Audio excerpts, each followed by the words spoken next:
Hey lovely viewers, welcome to our channel Crazy Update. The Simpsons season 37 wrapped up with a shorter but highly experimental run, featuring fresh character pairings, timeline shifts, emotional storytelling, and pop culture parodies. The season explored new territory after more than 800 episodes, with several standout installments redefining long-running characters and relationships. The weakest episodes were the parody-heavy entries like Severance, inspired by Severance, and The Day of the Jack-Up, based on Trap. While both had entertaining moments, critics felt they failed to add anything original beyond their source material. Several mid-tier episodes focused on supporting characters and status quo changes.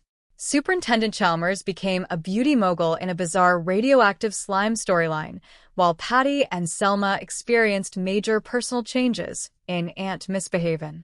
Episodes like Guess Who's Coming to Skinner and Men Behaving Manly gave side characters meaningful development and humor. The strongest episodes stood out for emotional depth and inventive storytelling.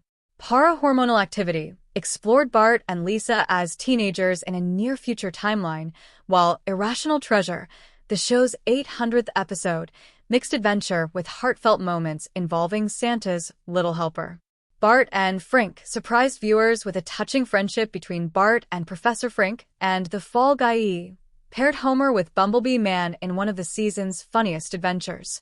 Top highlights included Bad Boys for Life, a flashback showing Bart's early childhood and Homer's growth as a caring father, and Treehouse of Horror XXXVI, praised as the best Halloween special in years thanks to 3 strong horror segments.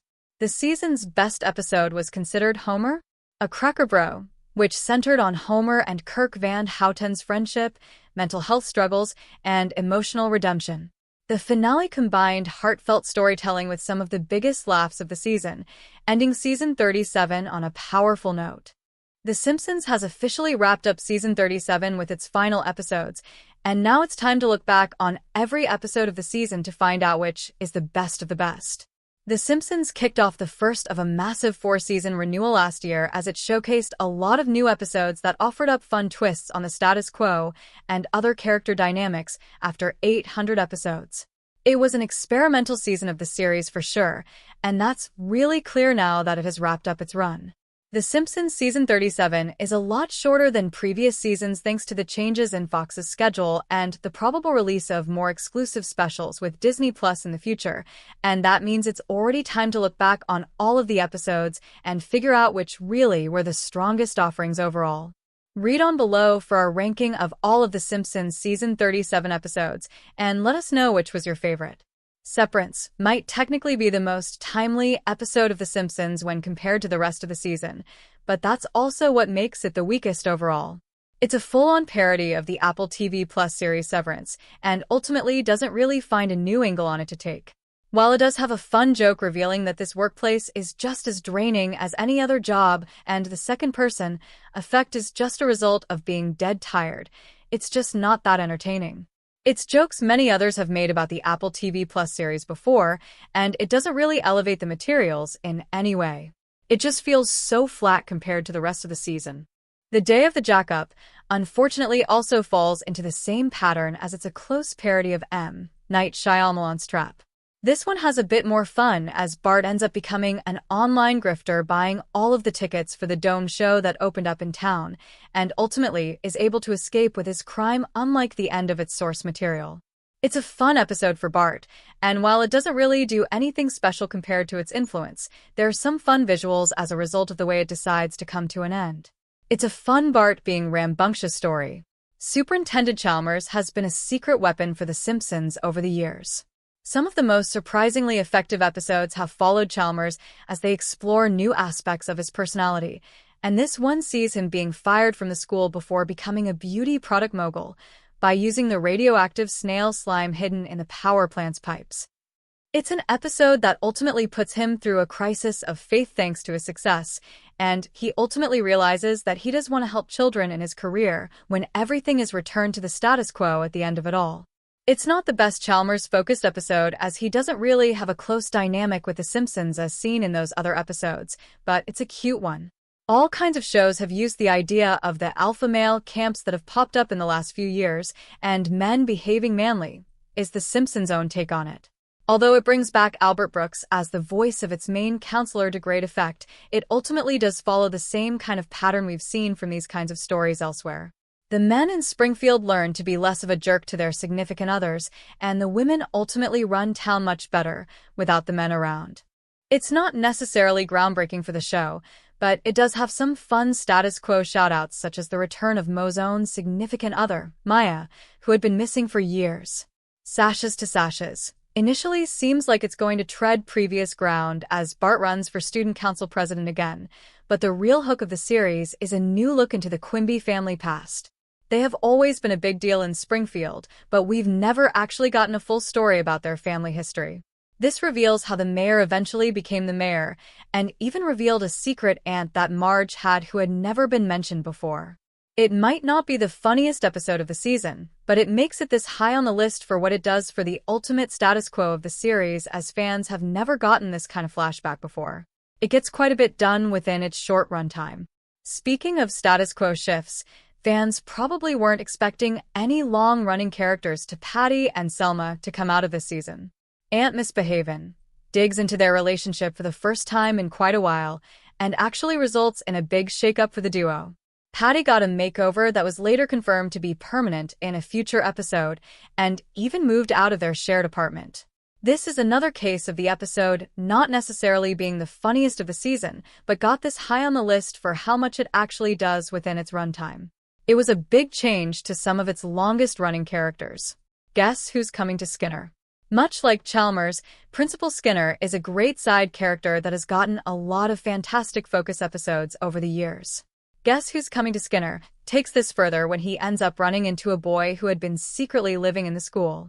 Skinner becomes very attached and ends up acting as a substitute parent for the kid.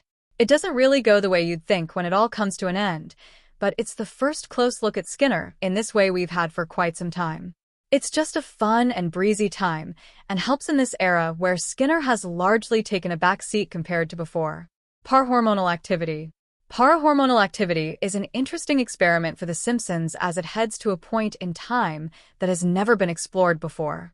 Focusing on when both Bart and Lisa are in their early teenage years, the series tells a story about how Marge is falling apart thanks to all of the chaos around her as she and Homer take different hormone therapies to deal with getting older.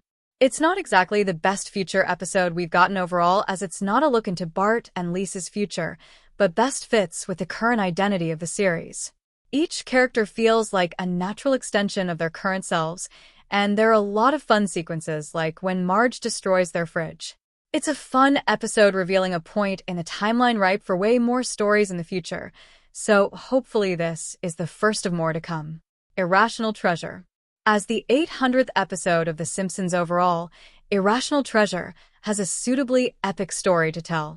The episode sends Marge and Homer to Philadelphia after Santa's Little Helper does well in dog shows, and then they get wrapped up in the hunt for Ben Franklin's secret hidden treasure. But while it's so big in scope, it's an episode that's also very emotional as Marge reveals her true feelings for the family dog. It's a heartbreaking reveal that shows how close she is with Santa's Little Helper, while also revealing how scared she is of losing him. There are some fun guest spots here, and some fun jokes about Philadelphia, but it separates the family outside of one fun scene. It just had too much to do to get it all in a single episode. Bart and Frink takes a Bart and Professor Frink and turns them into one of the most compelling friend duos that The Simpsons has had in years. Frink realizes how smart Bart actually is and gets him to believe in himself for the first real time. At the same time, Bart helps Frink to stand up for himself amongst his peers, and the two end up sharing a lovely episode with one another. The two of them grow through their friendship together, and it's such a fun pairing that the series needs to bring this dynamic back again for another round someday. There is clearly a lot of potential that's only been touched on with this episode. The Fall Guy. The Fall Guy is another great episode with a pairing that works so well. It's a wonder that's never been done before. Homer becomes a secret stuntman for Bumblebee Man, and fans get to see more of Bumblebee Man's side of it all. It's revealed how close the two are with one another in terms of personality. even casting Homer's Spanish voice actor as the official voice of Bumblebee Man for the episode, but that they also have a super fun dynamic that The Simpsons would be smart to revisit someday. The scope of the episode's ending seems to tease this is likely a one-off idea, however, but it's a very strong adventure nonetheless. Thrifty Ways to Thieve Your Mother. Thrifty Ways to Thieve Your Mother is a rather fun sliding of The Simpsons' overall timeline in a sneaky way.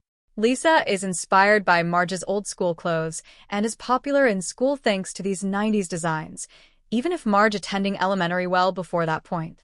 It leads to some great designs for Lisa, and even results in her and her friends starting a crime ring where they steal nostalgic clothes from around town. It's the only episode this season that really dives into Marge and Lisa's dynamic, and it's certainly one of the best episodes this season. The series has needed a great Lisa story for a while, and thankfully this one is it. Bad Boys for Life? Bad Boys for Life is another episode that focuses on a new point in the timeline not seen before with Bart at 6 years old and Lisa at 4. This episode dives into Bart's first pranks, and with it reveals that he was in danger of being taken away by social services.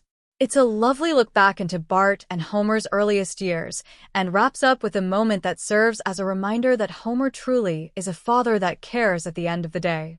It's definitely the strongest Bart-focused episode from the season, and it's a flashback that feels fresh despite just how many flashbacks we've gotten over the years on the animated series' floating timeline.